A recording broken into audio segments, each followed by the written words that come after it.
This is my 2019 Jeep Wrangler, and it has a $10,000 problem that I'm potentially going to have to fix out of my own pocket. And it's something that's actually a defect from the factory that at this point Jeep is refusing to take care of. And it's not just a problem that I'm dealing with. Thousands of other Jeep owners are having this same issue, and Jeep just won't help them at all. So I'm thinking at this point I've got a couple of options. I'm either going to have to get a group of people together and sue the crap out of Jeep and Stellantis, or just give up entirely and trade this thing in for something else and just let it be somebody else's problem. So let me explain what's going on here and show you exactly how you can avoid this same problem that I'm currently dealing with, because it's an absolute complete disaster. And I do need your help in making this decision because I'm a little bit on the fence of whether I should pursue Jeep on this and waste a whole bunch of time, or of course just sell this thing,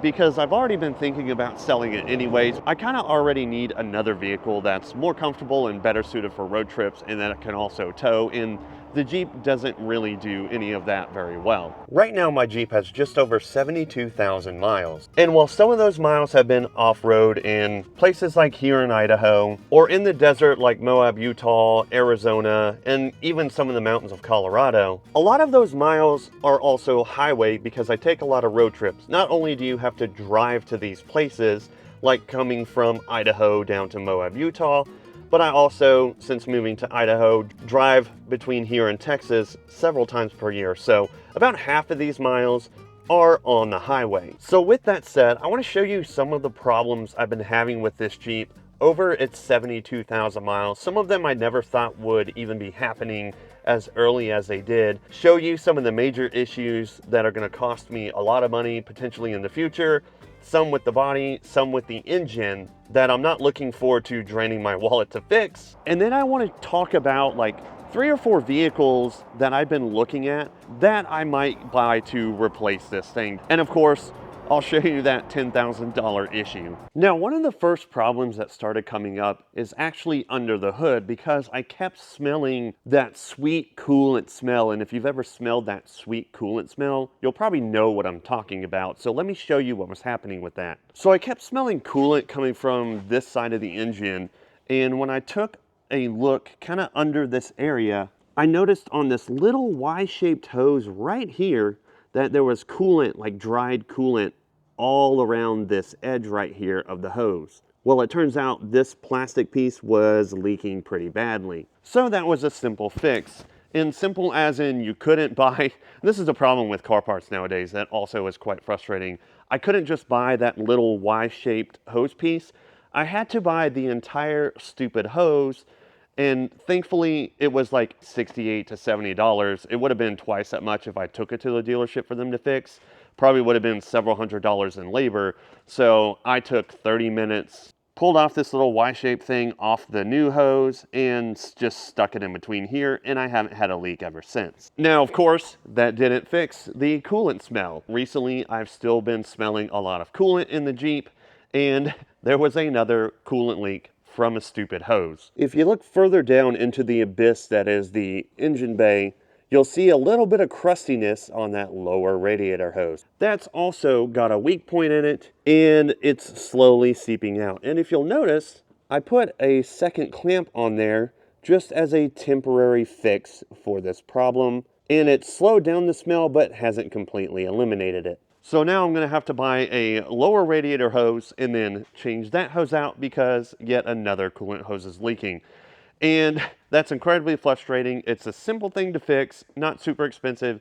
It's just a little bit annoying. And there's an aftermarket company called Mishimoto that does an aftermarket silicone lower and upper radiator hose with better clamps. So I'm probably going to get that and fix it. But then there's another coolant issue that's all over the forums that I'm trying to be a little bit preemptive about. This coolant system is a mess. So the coolant reservoir here over time eventually gets too hot and cracks right here at the seam, because it's not one solid piece, it's 2 pieces kind of molded together. And a lot of that is from heat. As you'll see here, especially on this 2-liter, the turbocharger is directly next to the coolant reservoir, and so that just provides a lot of additional heat and wears this thing out prematurely. Now, I haven't had any problems with this braking yet, but I did buy something off of Amazon that's going to take care of this problem before I have a catastrophic failure. So I bought this aluminum tank off of Amazon, and as you can see here, it's completely solid, all aluminum, welds all the way around, and there's no chance of anything ever leaking out of this. So this right here will just basically replace this piece of junk, stock one, and that will last the rest of the life of this Jeep and probably outlive me. So those are just like the small issues and the random coolant issues that I've been having to deal with under the hood of this Jeep. Now, nothing has been catastrophic and left me on the side of the road, but it is quite annoying to constantly have to find and fix random coolant leaks. But the next issue actually has to do with this little 2-liter turbo engine right here. And it could be quite expensive. It's still not the $10,000 plus issue that I'm talking about. We'll get that next, but first, we gotta talk about this little engine. And when I start it up, especially from a cold start, is when you're really gonna notice the problem.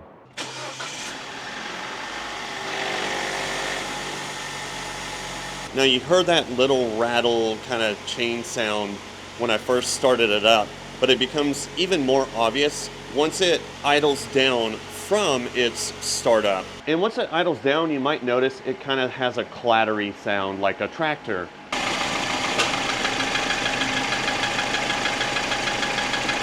And what that actually is, it's the timing chain hitting one of the guides and slowly wearing that guide down.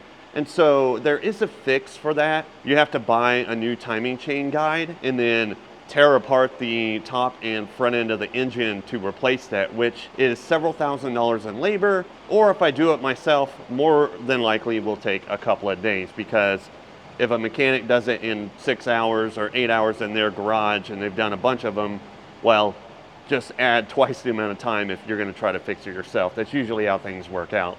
But that little timing chain guide on the engine is not the $10,000 plus problem that I'm talking about. No, it's actually way worse than that. So I want to take a minute in this part of the video to show you something that I think is pretty cool. I'm in the middle of moving my mom to Idaho from Texas, and as you know, that's a pretty far drive, and on road trips, cars tend to get dirty, especially on the inside. But thanks to today's sponsor, LastFit, my carpet on the inside of the Jeep remains super clean. LastFit floor mats are made from eco-friendly, odorless, and long-lasting TPE materials, so not only are they strong, they're also very easy to clean. And LastFit doesn't just sell floor mats. They also have bed liners and cargo mats as well. So I've had these LastFit floor mats for probably 7 months now, and as you can see here, there is dirt and debris and all kinds of stuff in this floor mat. But this floor mat is awesome because it has this edge guard that goes all the way around, goes underneath the footwell here and keeps the dirt out, goes all the way around this side and around the bottom edge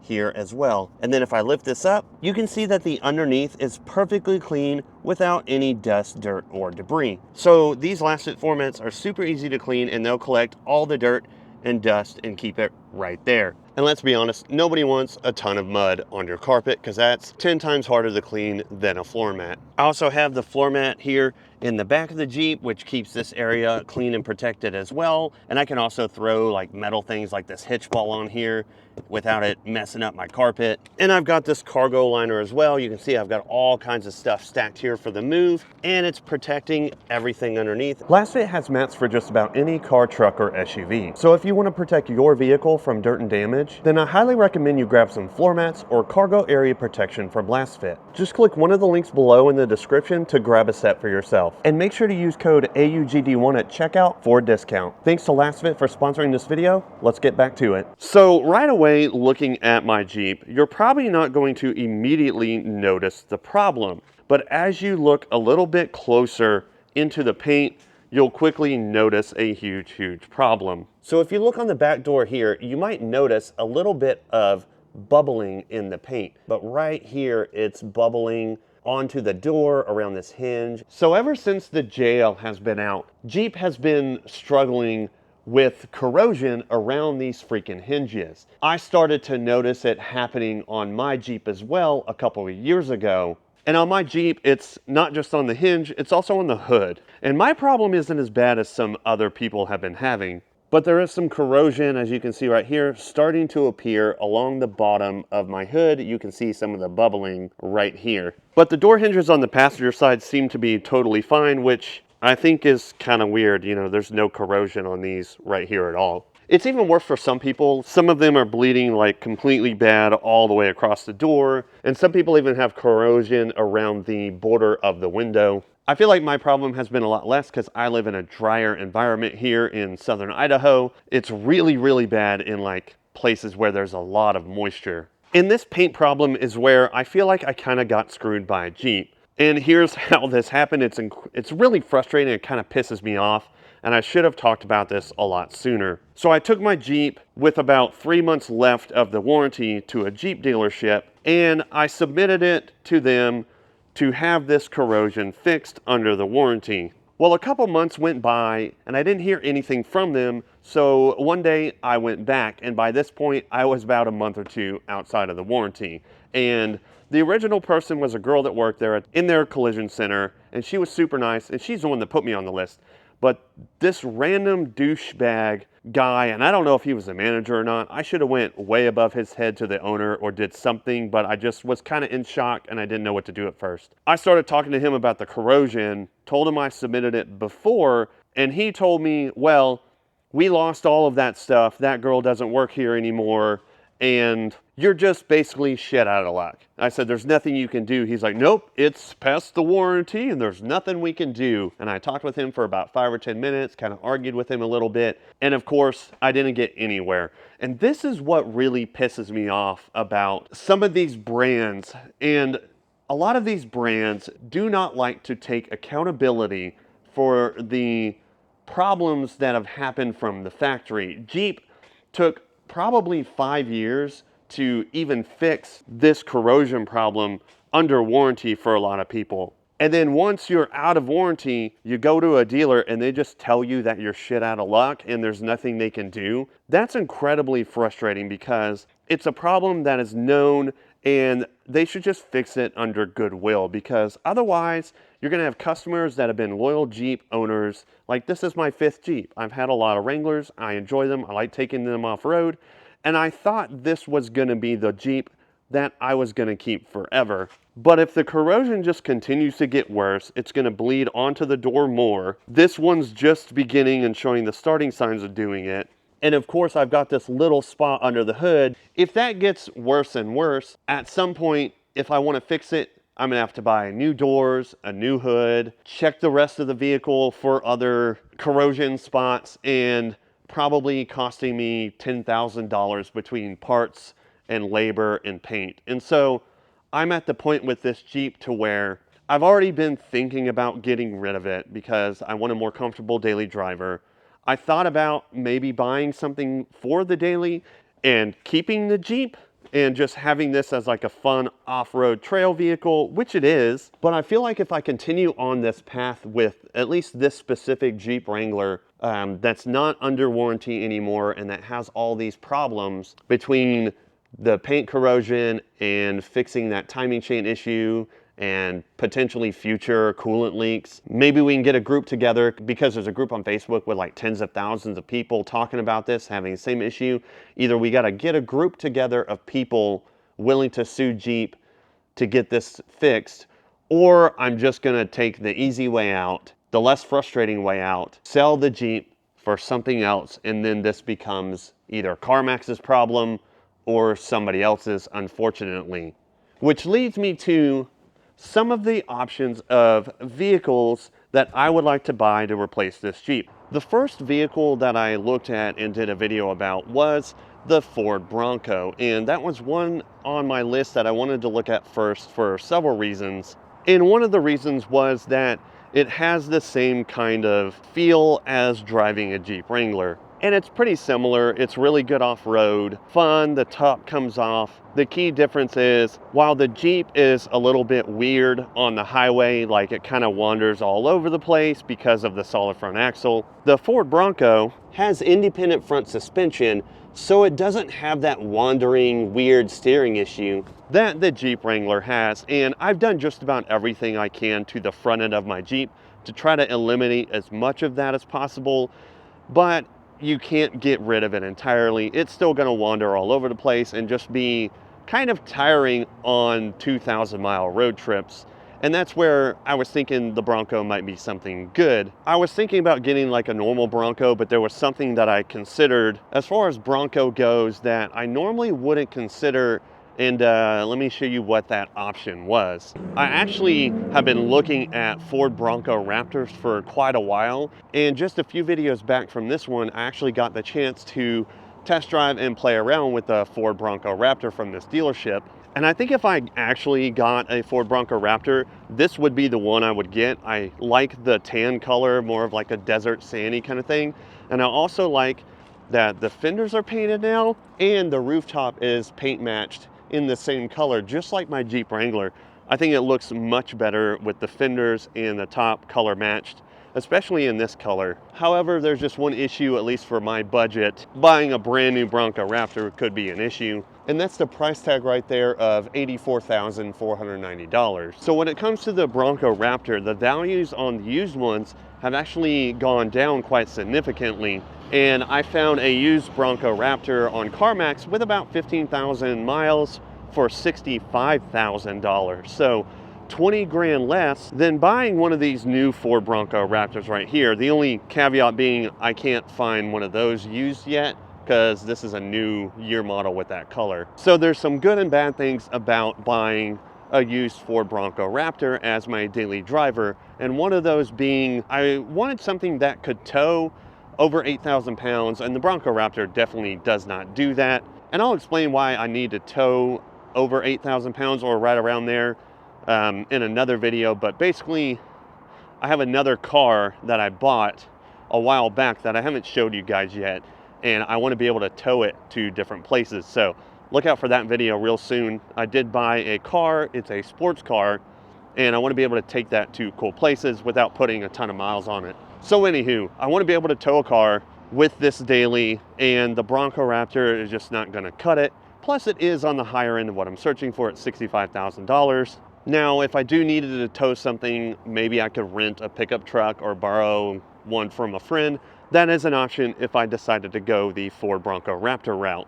But because I did want to tow around 8,000 pounds or more, there was another SUV that caught my attention. And that would be the new Nissan Armada. Now they have two of the like cityfied versions of the Nissan Armada right here, but that's not the one specifically that I was looking at. Because while this front end I think is better than the previous generation front end of the Armada, I didn't really like certain aspects about it. And plus they have one that looks way better than this street, I'd call it street version or fancy cityfied version.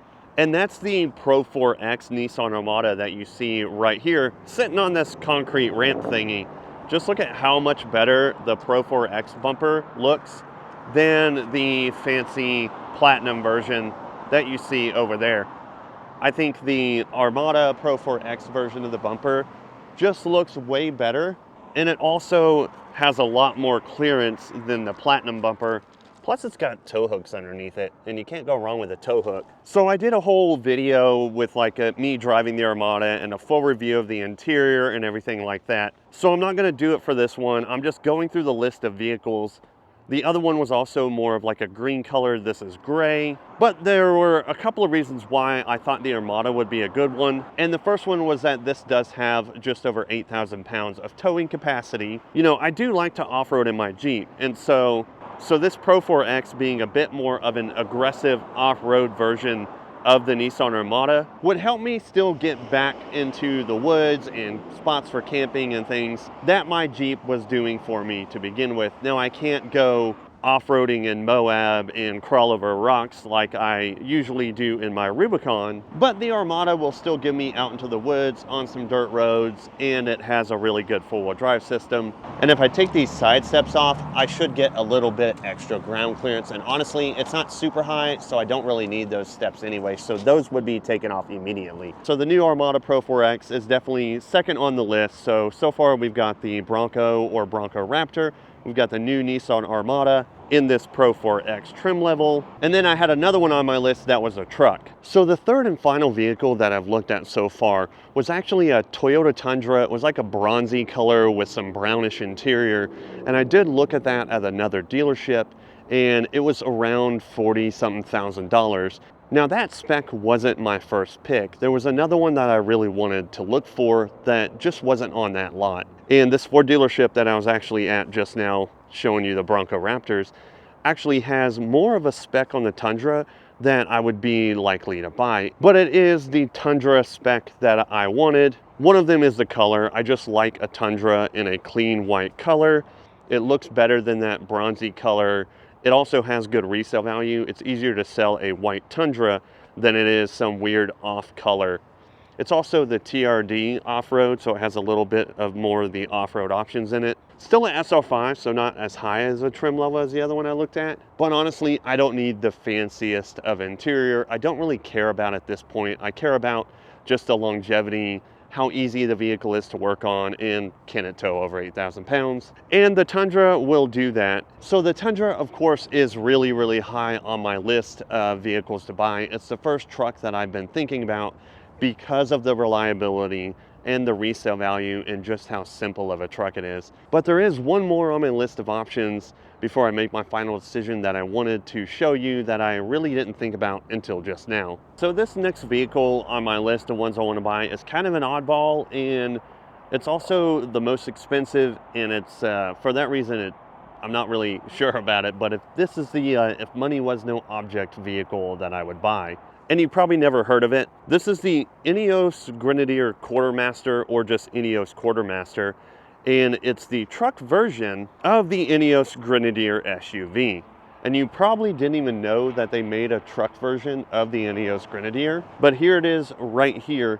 And this one is actually pretty different because it's lifted on some 35-inch all-terrain BF Goodrich KO2 tires. Actually, these are the new KO3. And for comparison, they have another one here in this really cool green color, and you can see they have like a smaller, like close to 32-inch tire on these trucks, maybe a 33. I don't think it's quite a 33. But as you can see here, the Quartermaster is a pretty cool, unique looking truck, and it's one of the things that would be an option for me if I decided to get a truck. Now, new, they are pretty expensive, and you might have a little bit of a sticker shock. And yeah, it's got power boards for $2,000 and the lift tires and wheels for $7,225, bringing it to $106,510. And while it does look cool, $106,000 is definitely way over my budget. But like I said, this is a pretty cool, unique looking pickup truck, and it definitely has a really cool on-road presence. You're not going to look like everyone else driving the same F-150 or Toyota truck. It is just very, very expensive. And these haven't been around long enough, at least in this Quartermaster form, to where the used market is actually where you can find some good bargains. You do have some good bargains on the Ineos Grenadier, and that is also on my list. I did talk about it in another video, but a used Grenadier is pretty high up on my list, and I'm still thinking about it.